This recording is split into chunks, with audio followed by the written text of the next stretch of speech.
So, good day everyone. Today, we are doing the reverse pyramid pattern. So, first is we need the code for our reverse pyramid pattern. So, this is our code, and also we need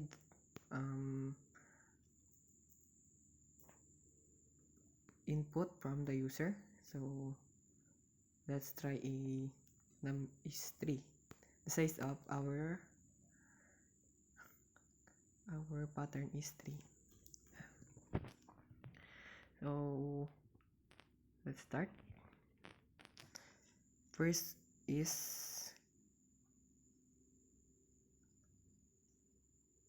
dito tayo sa outer loop. Check natin if na-meet yung conditions para magtuloy siya. So, I is equal to 0. I is less than the size. So, ang size natin is equal to 3. So, 0 is less than 3 since it is true. So, baba tayo ng inner loop. Then, check natin if na-meet yung conditions. Then, j is equal to 0. Ang value daw ng j is 0. And j is less than to I. Less than I. Ang value ng I natin is 0. Since parehas sila, o false siya, ang mangyayari is lipat tayo ng sunod na loop kasi nag-false na siya. Dito na tayo. Ang value ng j is equal to 0. Then, j is less than size times 2 minus 1. So, ang size is 3 times 2 minus 1. 3 times 2, 6 minus 1, 5 minus 2 times I. 2 times 0 is 0. Then, ang ano nito hanggang dito ay 5. So, 0 is less than 5. So, since less than 5,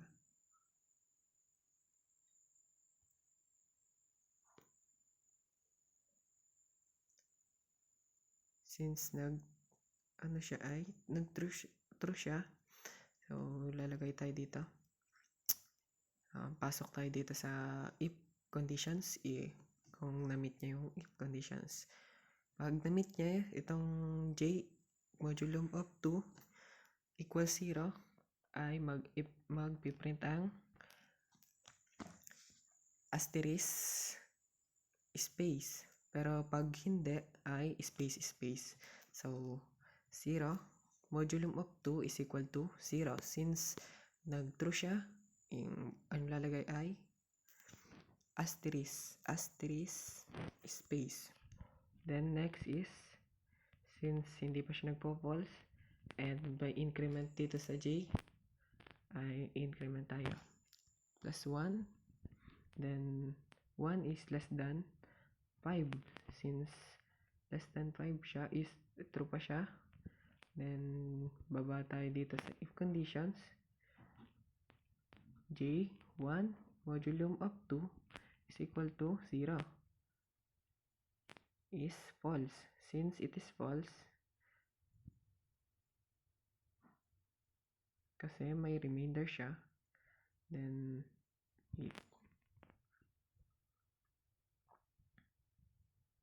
ang mangyayari is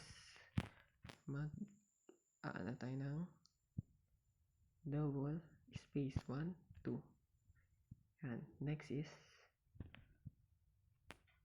increment tayo ng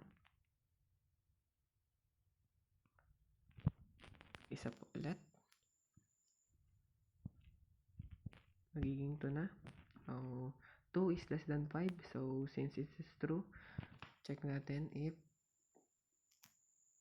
ano siya. if na-meet niya yung condition. 2 modulum of 2 is equal to 0. Since it is true, yung mag-output tayo ng asterisk space. Yan, ganyan. Tignan natin. 4, 6. Dito na tayo sa column number 4.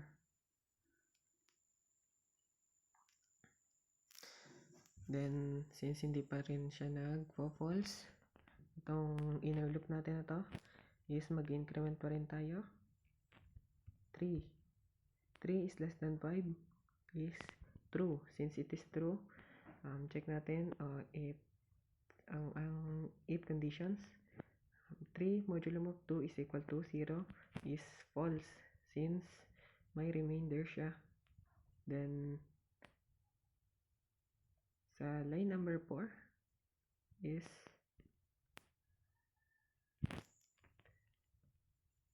since false siya, ang ilalagay ay double space 1, 2. So, next is mag-i-increment pa rin tayo since hindi pa naman siya nagpo-false. Magiging 4. 4 is less than 5. Since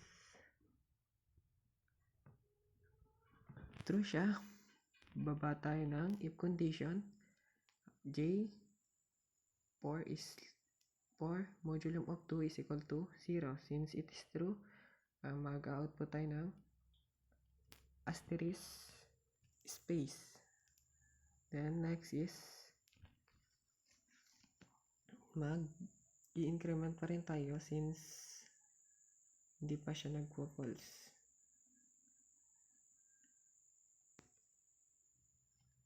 5. Is 5 less than 5? So, since hindi na siya, since nag-false na siya, is balik natin sa 0. And yung next na code or line ng code ay babasahin niya. So, since wala nang next na line code, is ang nakalagay na lang is console.writeLine. So, di ba pag console.writeLine, bababa yung cursor. So, punta na tayo sa second row. Dito na. So, next is since na kaikot na ng isa, balik tayo dito sa outer loop. Dito. Since ang I ay naka-increment, mag-i-increment tayo ng I. Nagdag tayo ng isa. 1. Then, tingnan natin kung na-meet yung condition para magtuloy yung program. I is less than size. Ang size natin is 3. So, true. Ji, value ng Ji, 0.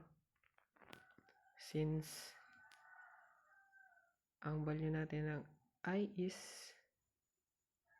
1, 0 is less than 1. So, true. Since true, mag-output tayo ng double space 1, 2. Then after double space, increment tayo dito since hindi pa naman siya nagpo-false. 1 is less than 1. So false na siya. Balik natin. Then lipat tayo ng inner loop kasi nag-false na tong isang to. Then, dito na tayo. J is equal to 0. J is less than, kailangan less than siya sa, compute natin to. Size. Ang size natin is 3 times 2 times 2, 6 minus 1, 5. Then, 2 minus I. Ang I is 1. 2 times 1 is 2. So, 5 minus 2. So, since 5 minus 2, magiging 3 na. 3 to. Dapat, mas mababa siya sa 3, ang value ng J. So, 0 less than 3 is true. Since it is true, check natin if na-meet niya ba yung if condition. Ang if condition is J modulum of 2 is equal to 0. 0 modulum of 2 is equal to 0. So, since it is true, ang output natin ay asterisk space. Kasi, nag-true siya. So, since nakapag-output na tayo, is balik tayo dito kasi mag-i-increment pa tayo kasi hindi pa naman siya nagpo-false. So, since hindi pa siya nagpo-false is 0 to kanina, di ba? Mag-i-increment tayo. 1. 1 is less than 3. So, true. So, dahil true siya, check natin if na-meet niya yung condition if. 1 modulum of 2 is equal to 0 is false. Since it is false, ang ilalagay ay double space. 1, 2. Then, balik ulit tayo. Since hindi pa naman siya nagpo-false, is increment ulit. 2. 2 is less than 3. Since it is true, check natin if na-meet niya ba yung if condition. 2 modulum of 2 is equal to 0. Since dito na tayo sa line number sa column number 4.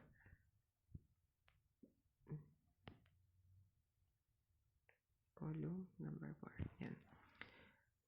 Since na meet niya yung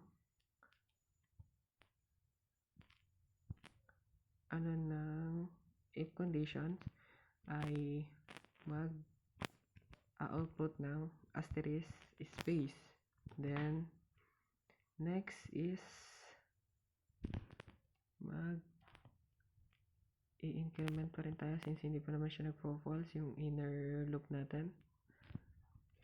3 is less than 3. So, since nag-false na ngayon, is balik na natin to sa 0. Then, next line of code na. Since wala nang next line of code, ang next line of code na ay console.writeLine ay since nandito yung ating cursor, bababa na tayo. Lipat tayo sa row number 3. Yan. So, since nakaikot na tayo, natapos na yung isang iteration, ay balik tayo sa ating outer loop. Then, since naka-increment yung I, dagdag ulit tayo. Increment ulit natin.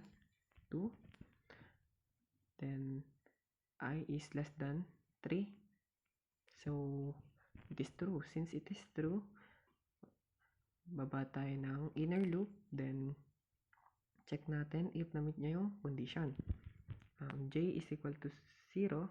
Then, J is less than I. Ang I natin is 2. So, 0 is less than 2.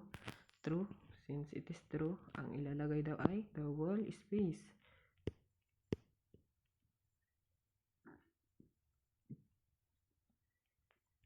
Double space. 1, 2. Next is mag-i-increment na tayo. Since hindi pa naman siya false. Then, 1 is less than 2. Since it is true, so, ulit tayo ng output ng double space. 1, 2. Then, next is mag-increment ulit tayo since hindi pa naman siya nagpo-false. 2. So, 2 is less than 2. So, nag-false na siya. So, balik na natin. Then, next tayo dito sa pangalawang inner loop. And check natin if na-meet niya yung condition. J is equal to 0. J is less than the size 3 times 2 minus 1, 5. Then 2 times 2, 4. 5 minus 4 is equal to 1. Then 0 is less than to 1. So, dito tayo sa line number 3 since 0 ay na-meet niya yung condition, baba tayo dito sa if condition and 0 modulum of 2 is equal to 0. Since it is true, mag-output tayo ng asterisk at space. So, dito tayo sa column number 3, asterisk at space. Then, next is mag-i-increment tayo. Since hindi pa naman siya nagpa-false. Then, 1 is less than 1. So, since, yung nag-false na siya, ay lilipat na tayo ng next line of code. Since wala nang next line of code, ang next line of code na ay console.writeLine is bababa na tayo. Then, dito. So, imagine, nandito tayo. Nandyan sadya yung cursor. Then, magko-console.writeLine. Di, pang-apat na. Nandito yan. Yan. Yung nasa row number 4 na tayo. So, balik tayo dito sa outer loop and check natin if namimit niya pa yung conditions. So, since naka-increment yung I, ay gagawin natin 3. So, check natin if namimit pa niya yung conditions. I is less than the size. Ang size natin is 3. Since ang value ng I is 3 and size is 3, so false na siya.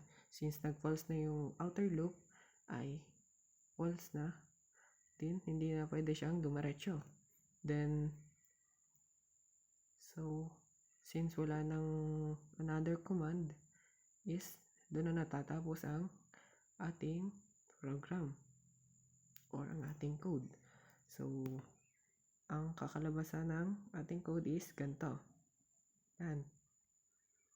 So, try natin. If can, so, input natin ang 3.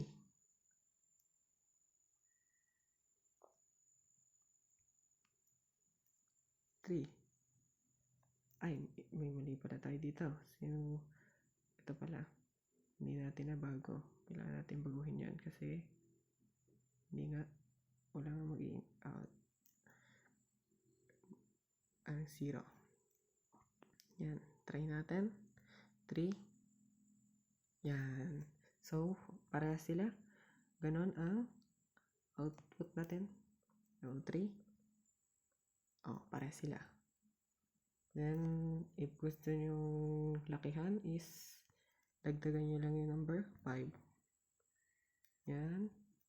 Or 10. Or kahit ano pang gusto nyo. Then, yun lang. Then, tapos na.